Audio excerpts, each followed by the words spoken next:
우리 성경 말씀 같이 열어보겠습니다. 누가복음 15장 11절로 32절 말씀입니다. 신약성경 누가복음 15장 11절로 32절 말씀.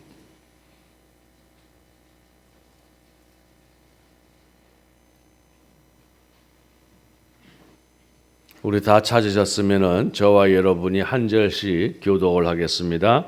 제가 먼저 11절 말씀을 봉독합니다. 또 이르시되 어떤 사람에게 두 아들이 있는데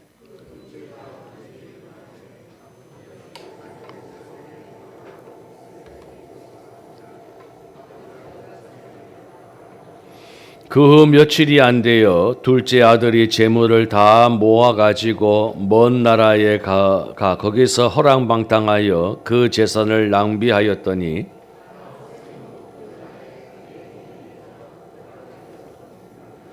가서 그 나라 백성 중 한 사람에게 붙어 사니 가서 그가 그를 들러 보내어 돼지를 치게 하였는데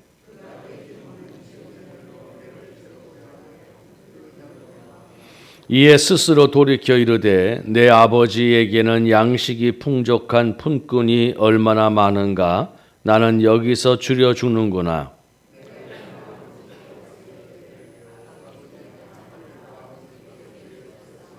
지금부터는 아버지의 아들이라 일컬음을 감당하지 못하겠나이다. 나를 품꾼의 하나로 보소서 하리라 하고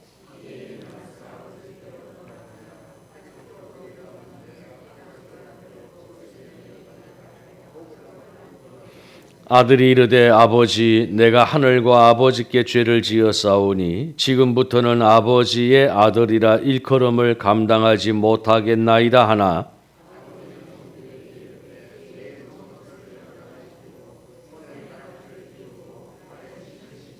그리고 살찐 송아지를 끌어다가 잡으라 우리가 먹고 즐기자.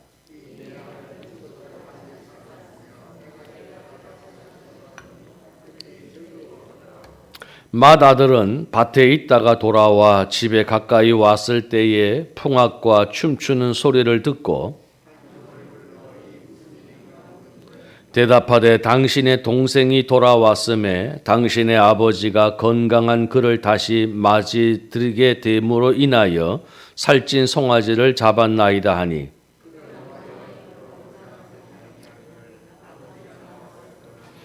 아버지께 대답하여 이르되 내가 여러 해 아버지를 섬겨 명을 어김이 없거늘 내게는 염소 새끼라도 주어 나와 내 벗으로 즐기게 하신 일이 없더니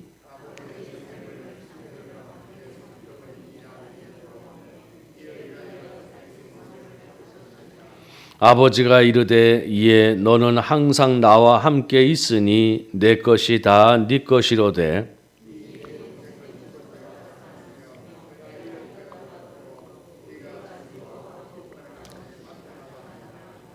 아멘.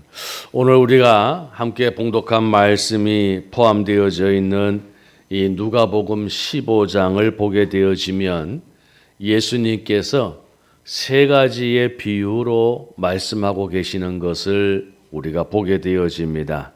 첫 번째는 4절로부터 7절까지의 말씀인데 잃어버린 양 한 마리에 대한 비유의 말씀을 하고 계시는 것을 볼 수가 있게 되어지고 두 번째는 8절에서부터 10절까지의 말씀인데 잃어버린 동전 드라크마 한 개를 찾는 이야기가 기록이 되어져 있고요. 그리고 세 번째가 오늘 우리가 함께 봉독한 11절로 32절 말씀 잃어버린 아들에 관한 말씀이 기록이 되어져 있습니다. 그래서 이 누가복음 15장은 각기 이야기는 다르지만은 잃어버린 것들과 그리고 그것을 다시 찾은 것에 대한 말씀으로 기록이 되어져 있는 것을 우리가 볼 수가 있게 되어지지요. 그 가운데서 특별히 우리가 함께 봉독한 11절로 32절까지의 말씀을 보게 되어지면 흔히 우리가 탕자의 비유라고 하는 별칭이 붙어 있는 그런 말씀이기도 한데 요즘에는 탕자라는 말을 잘 쓰지 아니하고 둘째 아들이라는 말로 주요 사용을 하게 되어집니다. 왜냐하면 오늘의 본문 말씀을 우리가 언뜻 읽어보게 되어지면은 그 아들은 아버지의 재산을 달라고 하여서 참 객지에 나가서 허랑방탕하게 돈을 쓰고 또 성경에 의하면은 창녀와 함께 삼켜버리고 마침내 빈털터리가 되어서 돌아온 아들이기 때문이다라고 하지만은 또 우리가 원문으로 바라볼 때에는 꼭 그런 표현만이 적합한 것은 아니어서 요즘에는 탕자의 비유 혹은 탕자라고 하지 아니하고 그저 둘째 아들이라고 그렇게 표현을 하는 것이 대세인 것이지요. 오늘 우리가 이 둘째 아들에 관한 이야기를 함께 같이 살펴보게 되어지는데 특별히 오늘 우리가 이 말씀을 생각을 해보게 되어질 때에 다른 비유에 비해서 예수님께서 조금 더 구체적이고 상세하게 기록을 하고 있는 것을 우리가 볼 수가 있게 되어지고 앞선 두 비유와 오늘 우리가 함께 봉독한 이 비유를 비교해 보자면 잃어버린 것에 대한 아픔이 그리고 그 고통과 아쉬움이 상당히 큰 것을 우리가 알게 되어지고 또 그 잃어버린 것을 다시 찾았을 때의 기쁨이 충분히 오늘 말씀들에 기록이 되어져 있는데 오늘 이 세 번째 비유인 잃어버린 아들을 다시 찾는 그 내용 뒤에는 그 둘째 아들이 다시 집으로 돌아와서 잃어버린 아들을 찾았던 아버지의 마음의 기쁨과 함께 그 집에 일어났던 그 이후의 일들에 대하여서 기록이 되어져 있다라고 하는 것이 다른 비유와 조금 차이가 있는 것이죠. 다시 말해서 다른 앞선 비유들은 그런 것을 다시 찾는 것으로 끝이 납니다. 그리고 잔치를 벌이거나 뭐 이렇게 해서 기쁨을 함께 표현하는 것으로 끝나게 되어지는데 오늘 이 둘째 아들에 관한 이야기는 잔치를 벌이는 것으로 끝나는 것이 아니라 맏아들이 등장을 하여서 그 뒤에 이야기가 또다시 전개가 되어지고 있다라고 하는 것입니다. 그래서 우리가 양의 비유라든지 드라크마의 비유를 통하여 보게 되어지면 오늘 잃어버린 아들을 다시 찾은 이 아버지의 이야기는 사실 24절로 끝이 나야 됩니다. 24절로 끝이 나야 되는데 25절에 맏아들이 등장을 하면서 이 이야기가 또 다시 다른 국면으로 전개가 되어지는 것을 우리가 볼 수가 있게 되어지는 것이죠. 그래서 오늘 이 시간에는 우리가 24절 맏아들이 등장을 함으로 인하여서 아버지와 맏아들의 대화를 통하여서 우리가 한 가지를 또 생각해 보자는 것입니다. 오늘 여기에 보면은 둘째 아들이 등장하고 아버지가 등장하고 맏아들이 등장을 하지요. 근데 이 세 사람 모두 무엇인가 잃어버린 사람들이었다는 것입니다. 둘째 아들은 아버지의 재산을 다 잃어버린 사람이었지요. 그리고 아버지는 잠시라도 둘째 아들을 잃어버린 사람이었습니다. 그런데 오늘 이 맏아들은 사실 우리가 언뜻 보면은 그에게 잃어버린 것이 없습니다. 그럼에도 불구하고 오늘 우리가 이 본문 말씀 아버지와 맏아들의 대화를 우리가 조금 더 세밀하게 살펴보면은 역시 맏아들도 무엇인가를 잃어버리고 있었다는 사실을 알게 되어지는 것이죠. 그래서 오늘 우리가 그것을 한번 생각해 보자라고 하는 것입니다. 우리가 맏아들을 충분히 이해할 수가 있습니다. 오늘 그가 아버지에게 푸념을 하는 것이 무엇이냐면 29절에 보니까 내가 여러 해 동안 둘째 아들, 자신의 동생은 자신에게 주어진 몫을 미리 챙겨서 저 객지에 나아가서 허랑방탕한 삶을 살았는데 오늘 이 맏아들은 아버지 옆에 붙어서 아버지를 섬겨서 아버지가 말하는 대로 명을 어기지 아니하고 그렇게 늘 순종을 했던 것을 알 수가 있게 되어지고, 지금 이 순간에도 맏아들이 어디에 있다가 돌아왔냐면 밭에 있다가 돌아온 거예요. 밭에 있다가 돌아왔으니까 그것이 그 맏아들의 일상이 되어졌던 것입니다. 그런데 이렇게 수고하고 이렇게 애를 쓰고 아버지의 명령을 어김없이 늘 밭에 나아가서 집안을 가꾸고 일구는 이 맏아들에 대하여서는 아버지가 평소에 염소 한 마리, 새끼 한 마리 자신에게 주어서 벗들과 함께 즐기라고 해본 적이 없다는 것입니다. 이런 맏아들의 이야기를 들어보면 우리는 맏아들이 아버지를 향하여서 푸념하는 것을 충분히 이해할 수가 있는 상황이라는 것이지요. 그런데 거기에 대하여서 아버지가 뭐라고 말씀을 하시냐면 31절에 보니까 얘야 너는 항상 나와 함께 있으니 내 것이 다 내 것이로되라고 하는 말을 하고 있다는 것입니다. 아버지가 그 맏아들에 향하여서 뭐 다른 어떤 표현을 하는 것이 아니라 너는 항상 나와 함께 있으니 내 것이 다 내 것이로다라고 말을 합니다. 아버지가 두 가지를 얘기하지요. 첫 번째는 너는 항상 나와 함께 있었다라고 하는 것을 이야기하고, 이 말을 바꾸어서 얘기하면 나는 언제나 너와 함께 있었고 너는 언제나 나와 함께 있었지 않느냐라고 하는 말입니다. 그 다음에 중요한 것이 내 것이 다 내 것이로다라고 하는 이 말씀은 무슨 말씀이냐면 네가 항상 나와 함께 있으니 나의 모든 것을 내가 너와 함께 누리고 있지 않느냐는 것입니다.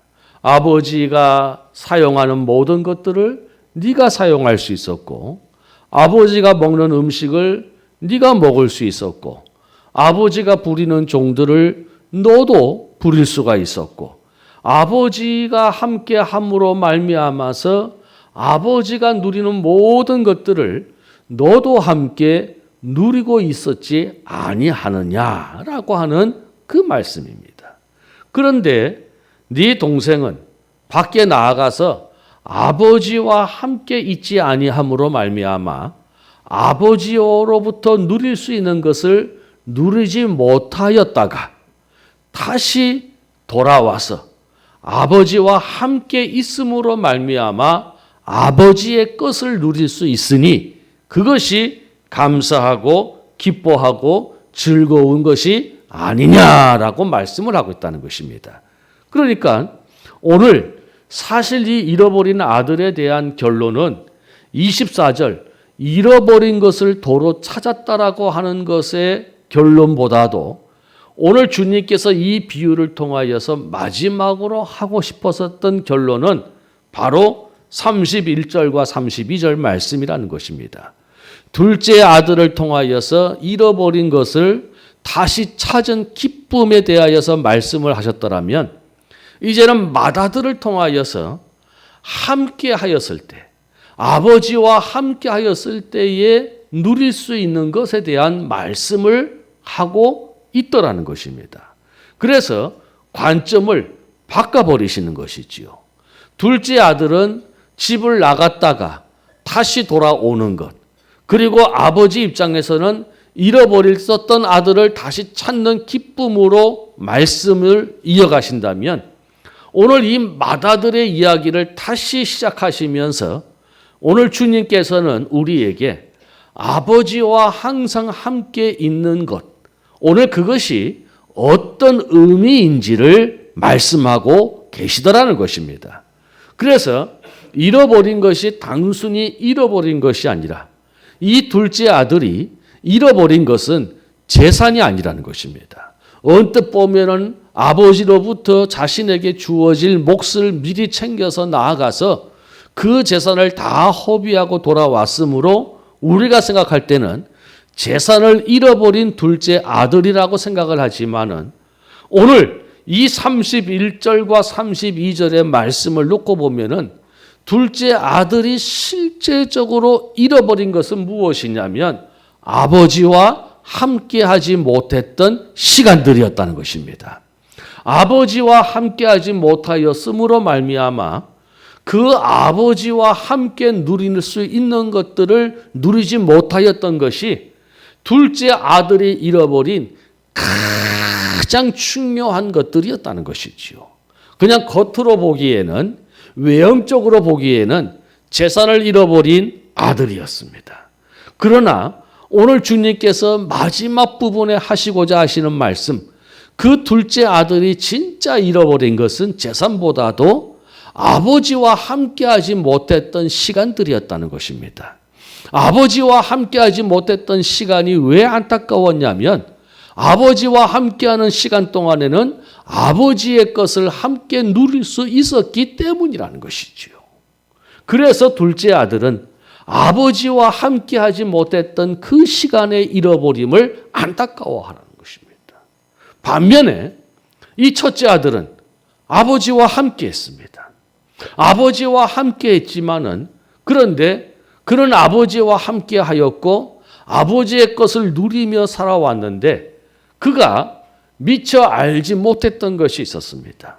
그것은 무엇이냐면 바로 감사라는 것입니다. 바로 감사라는 것입니다. 내가 아버지와 함께 있음으로 말미암아 아버지의 것을 누릴 수 있는 것이 내 삶에 얼마나 유익한 것인지를 우리가 알아야 된다는 것입니다. 그러면 오늘 주님께서 맏아들을 통하여서 보여주시는 모습이 무엇이냐면 둘째 아들의 모습이라는 거예요. 둘째 아들은 아버지를 떠났거든요. 아버지를 떠나니까 아무리 많은 재산을 가지고 떠났을지라도 그 삶이 만만치 아니한 거예요. 그 삶이 비참해진 거예요. 그 삶이 곤고해진 거예요. 그래서 결국은 다시 아버지에게로 돌아온 것이에요. 그러면 이 맏아들의 생각은 무엇이었냐면 아하, 아버지를 떠난 삶은 저런 삶이 되어질 수밖에 없구나. 그런데 나는 아버지와 함께 있음으로 말미암아 여전히 내 몫의 재산은 있고 여전히 나에게 그런 재산을 주실 아버지가 있고 나에게 역시 아버지가 누리는 삶을 누릴 수 있음에 대하여서 그는 자신을 한번 돌아볼 수 있어야 된다는 것입니다. 그래서 오늘 특별히 예수님께서 잃어버린 것들에 대하여 말씀을 하시는 가운데 오늘 이 둘째 아들의 이야기를 많이 기록하신 것, 그 이유는 말씀을 드린 것처럼 맏아들을 등장시키기 위함인데 이 맏아들을 등장시켜서 이 둘째 아들의 잃어버림은 물질에 대한 잃어버림이 아니요 아버지와 함께 할 수 있었던 시간을 잃어버린 것이라는 것을 알려주신 것이고 맏아들과 둘째 아들을 비교하여서 맏아들은 아버지와 함께 있는 삶이 어떤 삶이었는지 둘째 아들은 아버지를 떠난 삶이 어떤 삶인지를 극명하게 보여주고 있는 말씀이 오늘 이 말씀이라는 것입니다. 그런데 문제는 무엇이냐면 둘째 아들은 한번 자신이 아버지를 떠났기 때문에 그 아버지와 함께 있는 것이 얼마나 소중한 것인지를 깨달았어요. 아버지와 함께 있었을 때에는 둘째 아들도 몰랐습니다.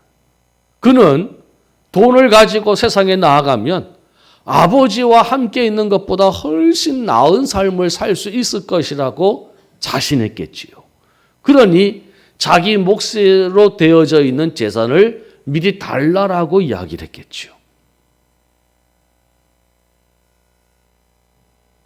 그런데 세상을 나아가 보니 만만치 않은 거예요. 아버지를 떠나보니 세상이 호락호락한 것이 아니었던 것이지요. 그는 결국 세상에서의 삶, 실패로 끝나고 아버지에게로 다시 돌아왔습니다. 그 이유가 무엇일까요?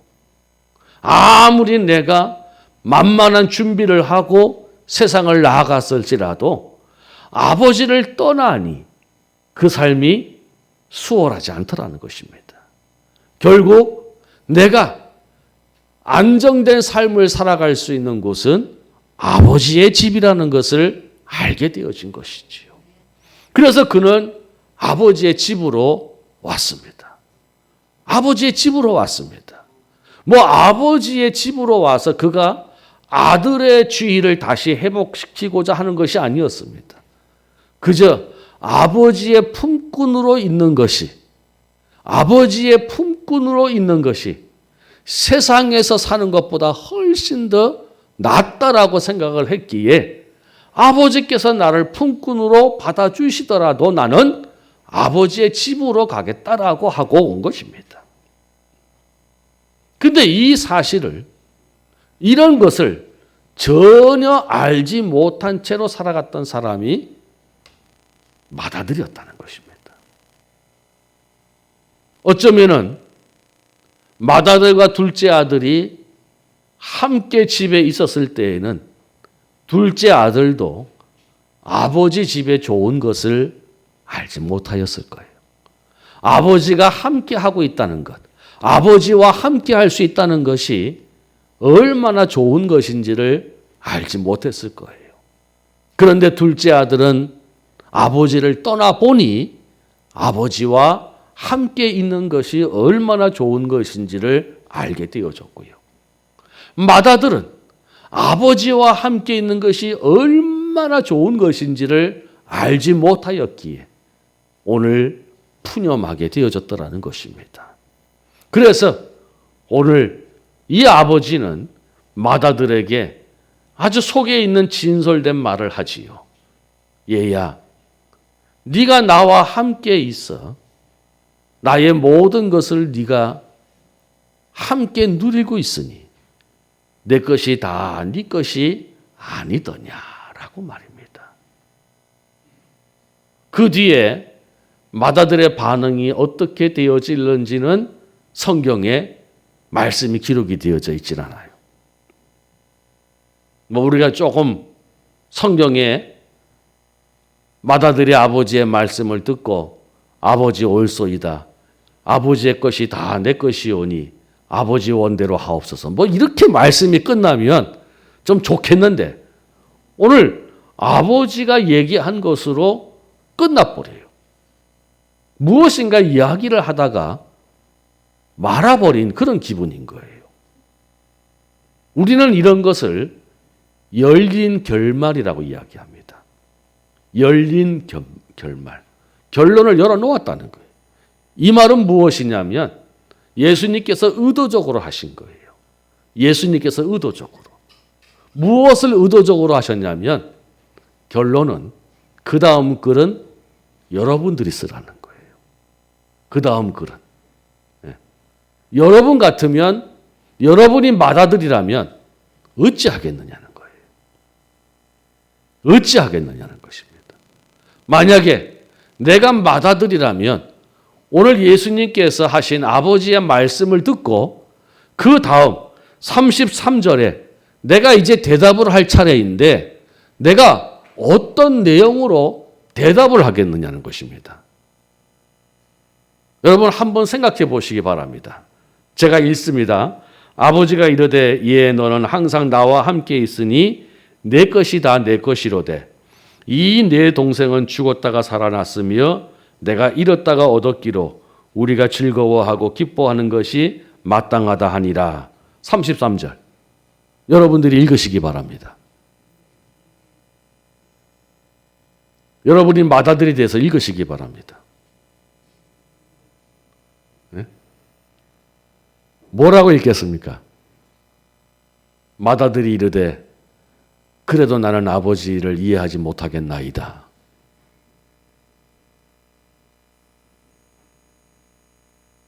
어떻게 하시겠습니까?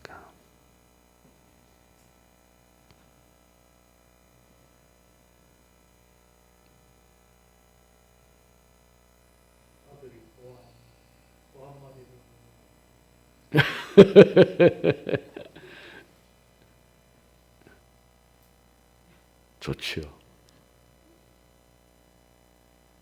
오늘 우리가 이 맏아들에 대하여서 전혀 남 같지 않을 수밖에 없는 이유가 우리에게도 있을 것입니다. 어쩌면 저와 여러분도 이 맏아들처럼 우리가 예수를 믿고 난 뒤에, 우리가 교회를 다니고 난 뒤에 오늘날까지 한 번도 우리는 아버지를 떠나본 적이 없는 사람으로 수년, 수십 년을 살아왔을 것입니다. 오늘도 아침에 이렇게 나가서 예배당을 둘러보니 일찍이 오셔서 주방에서 일하시고 예배당의 미진한 부분들을 청소하시고 예배를 준비하시고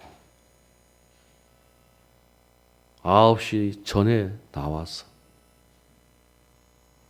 또 교사로 저분들도 한 주간 동안 분명히 열심히 사셔서 참 피곤하시고 몸이 천근만근일 터인데 주일날이라고 해야 남들 이제 주일 준비한다고 할 그 시간에 이미 예배당에 나와서 준비하시는 분들을 보았습니다. 감사하기도 하고 귀하기도 하고 죄송하기도 하고 어쩌면 우리도 맏아들처럼 늘 밭에 나아가서 수고하고 아버지의 명을 어기지 않고 우리도 최선을 다해서 살아왔습니다. 그런데 한 번씩 우리의 마음속에 슬쩍슬쩍 부와 같은 것이 일어납니다. 나는 그렇게 주님을 위해서 충성하고 주님을 위해서 수고하고 헌신하는데 내 삶에 뭐 딱히 달라지거나 뭐 놀라운 변화나 발전이라든지 이런 것들이 나타나지 아니하고 여전히 우리의 인생은 힘겹다는 거예요.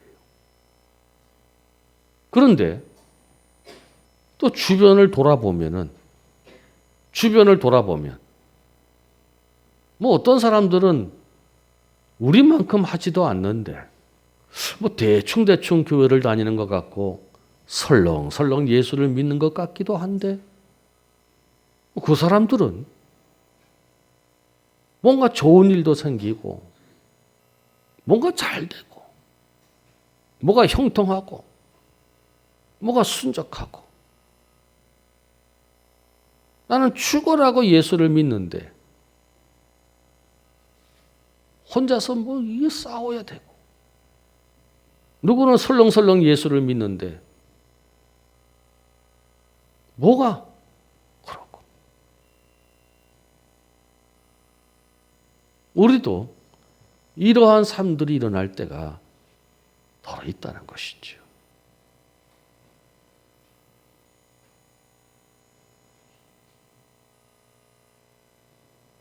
어쩌면은 이 맏아들에 관한 이야기는 우리의 이야기일 수도 있어요. 많은 사람들이 집을 나갔다가 돌아온 둘째 아들과 아버지의 관계만을 생각을 하는데 오늘 정말 예수님께서 우리에게 말씀하시고 싶었던 것은 맏아들과의 대화입니다. 여러분, 오늘 우리의 삶 속에 아무것도 일어나지 아니하고 내가 여전히 곤고한 인생을 살아가고 내가 여전히 힘겨운 매일매일을 살아간다 할지라도 오늘 이 아버지가 맏아들에게 하는 말씀이 주께서 우리의 아버지 하나님께서 저와 여러분에게 하시는 말씀으로 받아들일 수 있기를 바랍니다. 얘야, 너는 항상 나와 함께 있지 아니하니? 내가 언제나 너와 함께 하지 아니하니? 너는 나의 모든 것을 누리고 있지 아니하니? 너는 나의 모든 것을 누리고 있지 아니하니? 오늘 우리는 맏아들처럼 늘 아버지와 함께하며 아버지의 은혜를 누리고 있음을 기억하시기를 바랍니다. 다른 곳에서 잔치가 일어나고 다른 이들을 위하여 소를 잡는다 할지라도 하나님은 내 인생에 딱히 염소 새끼라도 주셔서 친구들과 나눠 먹을 수 있는 그런 좋은 것들을 주시지 아니하신다 하셨을지라도 오늘 우리가 하루하루를 무탈하게 살아갈 수 있음이 주의 은혜인 것을 기억하시기를 바랍니다. 저는 정말 송구하지만은 나이가 좀 이렇게 들어가면서 바뀌는 것들이 많아요. 음식도 바뀌게 되어지고 생각도 바뀌게 되어지고 뭐 옷 취향도 바뀌게 되어지고 나이가 들어가면서 바뀌더라고요. 그런데 바뀌는 것 중에 하나가 무엇이었냐면 기적에 대한 개념이었어요.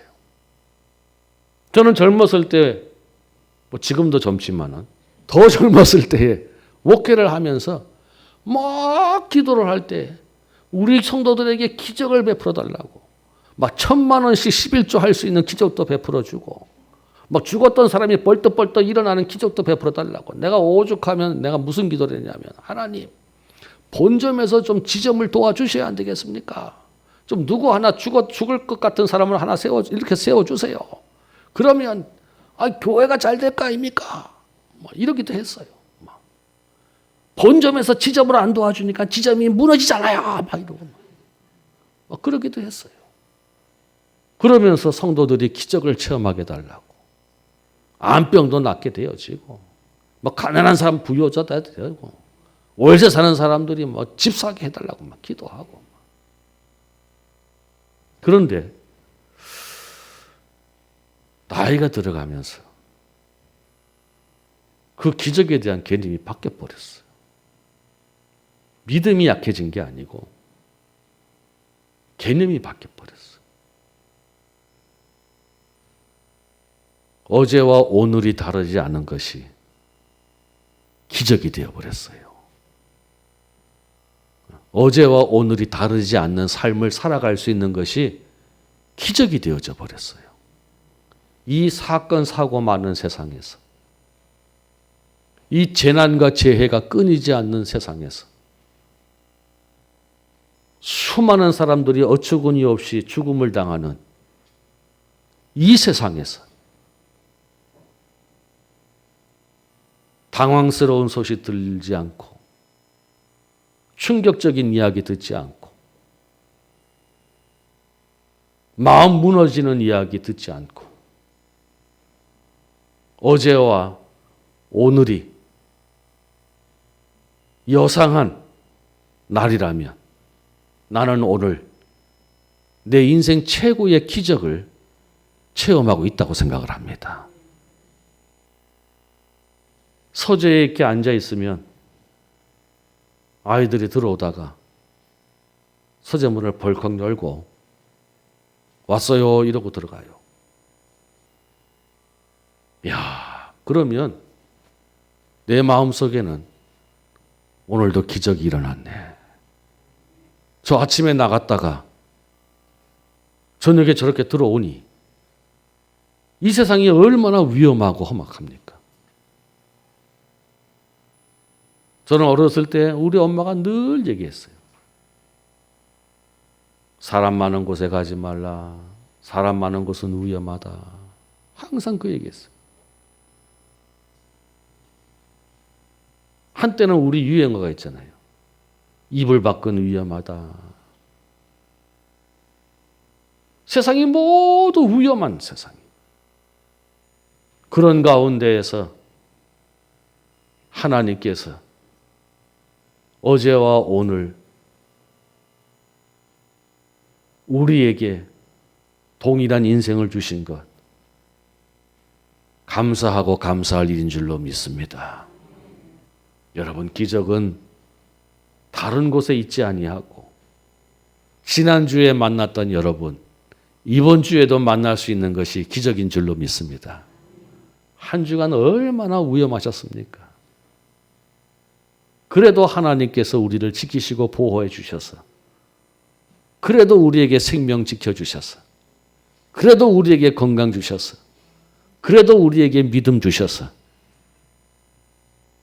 오늘 우리를 이와 같이 함께 예배 드릴 수 있게 되어진 것이 하나님의 은혜인 줄로 믿습니다. 세상에 그런 일들을 만날 때마다, 우리가 고통스러운 일을 만날 때마다 하나님께서 왜 고통을 주시냐면 우리의 감사의 기준을 낮추시기 위한 거예요. 감사의 기준을. 이 말이 무엇이냐면 우리가 애들한테 바라는 게 많잖아요.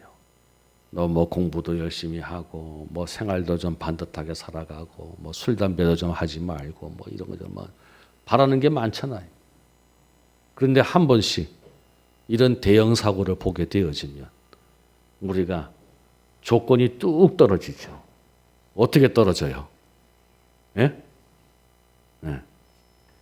그냥 건강하게 사람만 있어도 우리의 감사의 기준이 뚝 떨어지는 거예요. 내가 한번 병이 찾아오면은, 예? 예. 뭐 다른 거 다 필요 없어. 그냥 하나님 살려만 주시면요. 예. 그렇게 우리의 감사의 기준이 뚝 떨어지는 거예요. 감사의 기준이 뚝 떨어지면 모든 것이 다 감사일 수밖에 없는 거예요. 우린 감사의 기준이 너무 높아요. 감사의 기준이 너무 높으니까 우리도 남들처럼 소도 잡아야 되고 잔치도 해야 되는데 내 인생은 그렇지 못하니까 우리가 늘 불평하고 원망하고 짜증나고 답답한 삶을 살아가는 거예요. 그런데 아버지가 맏아들에게 얘기하는 거예요. 야, 내가 너한테 염소 새끼 한 마리 잡아준 적은 없지만 너 항상 나와 함께 있었잖아. 내 것이 다 내 것이야. 너 다 아버지의 것을 누리며 살아왔잖아. 감사의 기준을 뚝 떨어뜨리니까 세상 모든 것이 다 감사였던 것이죠. 둘째 아들은 재산을 잃어버렸다면, 그리고 아버지와 함께하는 시간을 잃어버렸더라면, 맏아들은 아버지와 함께하고 할 수 있음에 대한 감사를 잃어버렸다는 것입니다. 여러분, 다음 주일날 추수감사 주일입니다. 우리에게 일생에 무슨 잔치가 있었습니까, 여러분? 올 한 해 살아가면서 잔치를 할 만한 일들이 여러분에게 있었습니까? 소를 잡을 만한 일들이 있었습니까? 지인들을 불러서 잔치를 벌일 만한 일들이 우리에게 있었습니까? 우리에게는 전혀 그런 일들이 일어나지 않았습니다. 그러면 정말 우리가 감사할 일이 없을까요? 우리는 정말 감사할 일이 없이 올 한 해를 살아왔을까요? 하나님이 나와 함께 하신 것만으로도 감사하시기를 바랍니다. 내가 아버지의 은혜를 누리고 있음에 감사하시기를 바랍니다. 비록 내 삶에 잔치를 벌일 만한 일들은 없을지라도 오늘 우리를 여기까지, 나와 내 가족을 여기까지 지켜주시고 인도하여 주신 그 하나님으로 인하여서 우리는 충분한 기적을 체험하였고요. 우리는 충분히 감사할 줄로 믿습니다. 그것이 오늘 우리가 다시 찾아야 할 것들입니다. 감사는 잔치를 벌일 만한 일들로 감사하는 것이 아니라 내가 매일 아버지와 함께 있음으로 인하여 감사할 수 있는 저와 여러분의 성숙한 믿음이 되시기를 바랍니다. 여러분, 감사하십니까? 여러분, 요쪽 줄 감사하십니까? 요쪽 줄 감사하십니까? 감사하십니까?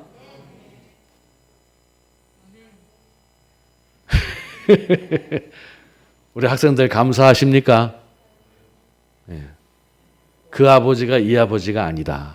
하나님 아버지니까 다시 한번 물어볼게. 여러분, 항상 하나님 아버지가 여러분과 함께 하시고 아버지의 은혜를 받고 있음을 감사하십니까? 감사하시기 바랍니다. 정말 우리는 그것이 내 인생의 최대의 감사 제목이어야 할 줄로 믿습니다. 기도하겠습니다. 하나님이 우리에게 때로는 잃어버리게 하십니다. 건강도 잃어버리게 하시고 돈도 잃어버리게 하시고 사람도 잃어버리게 하시고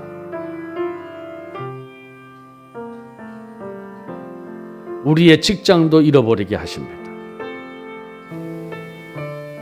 그러면 우리는 힘들고 고통스럽습니다.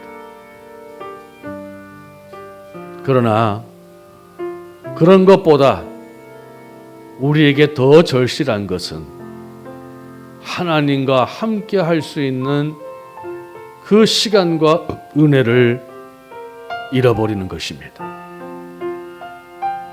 비록 내가 돈을 잃어버리고 건강을 잃어버리고 사람을 잃어버리고 직장을 잃어버리고 미래가 불확실할지라도 그래서 내 감사의 기준이 낮아져서 더 많은 것을 감사할 수 있으며 예전에 감사할 수 없었던 것을 감사할 수 있으면 그것이 은혜이고 그것이 우리에게 복인 것입니다.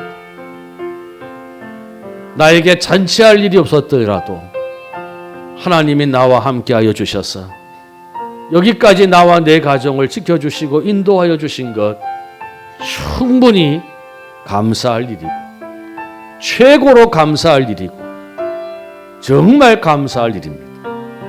주님, 내 삶의 소를 잡고 잔치를 벌일 일은 없었을지라도 아버지 하나님과 함께 할 수 있음이 내 인생 최고의 감사가 되게 하시고 나의 최대의 감사가 되게 하여 주시옵소서. 우리는 기도 내용을 가지고 함께 같이 기도드리도록 하겠습니다. 사랑하시는 아버지 하나님 감사합니다.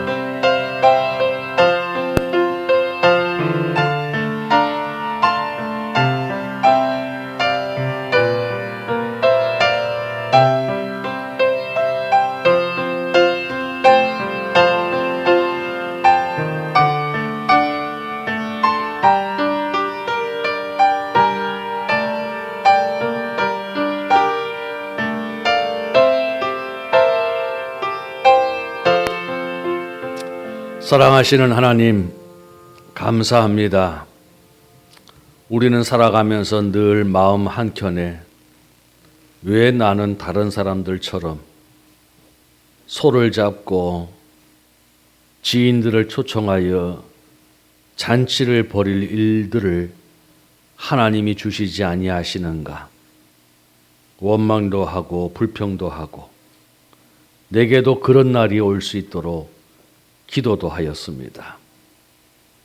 어쩌면은 올 한 해는 나에게 슬픈 날이고 나에게 고통스러운 날이고 나에게 참 힘겨운 날이라서 감사가 전혀 없이 지나가야만 할 한 해인 것처럼 생각을 하였습니다.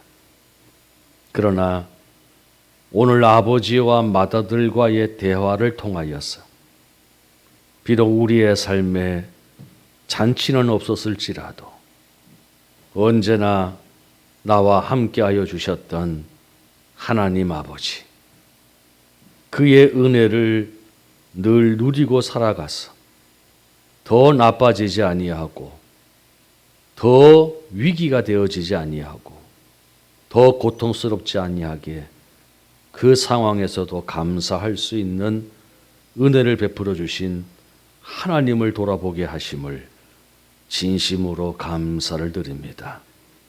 어제와 오늘이 다르지 아니하게 너무나도 평이하고 무탈한 날이 가장 최고의 기적인 것을 우리로 하여금 깨닫게 하시고 우리의 인생에서 올 한 해는 우리가 가장 감사할 수 있는 한 해가 되어지게 하여 주시옵시고 아버지 하나님의 은혜를 더욱더 절실하게 깨달을 수 있는 귀한 날 되게 하여 주시옵소서.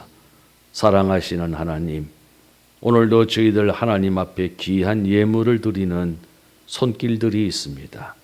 우리 하나님께서 기쁨으로 받아주시옵시고 오늘 이 자리에 있는 자들 가운데에서 하나님 보시기에 아름다운 예배, 참 마음을 다하고 뜻을 다하고 정성을 다하여 예배를 드린 자들을 주님께서 선별하셔서 저들에게 복을 주시고 하나님의 귀한 은혜가 함께하여 주시옵시며 오늘 바라옵고 원하옵는 것은 거저 왔다 거저 돌아가는 이들이 없도록 우리 하나님께서 마음에 성령으로 감화 감동시켜 주시기를 원하옵고 소원하옵나이다. 아버지 하나님, 오늘도 주 앞에 복된 날을 허락하여 주셨으니 하나님의 크신 은혜가 함께하여 주시옵소서. 특별히 기도하옵는 것은 일꾼을 세웠습니다. 잘 준비되어져서 귀한 일꾼 되게 하여 주시옵시고 항상 선한 일에 선한 도구로만 쓰임받는 자들이 되게 하여 주시옵소서. 다음 주에 학습 세례 입교가 있습니다. 하나님, 저들이 예식으로 형식으로 받는 것이 아니라 진솔한 믿음의 고백이 함께 나타나는 예식이 되어질 수 있도록 은혜 베풀어 주시옵시고 평생을 하나님의 사람으로 살아갈 수 있는 은혜를 베풀어 주시옵소서. 예수님의 이름으로 기도드립니다. 아멘.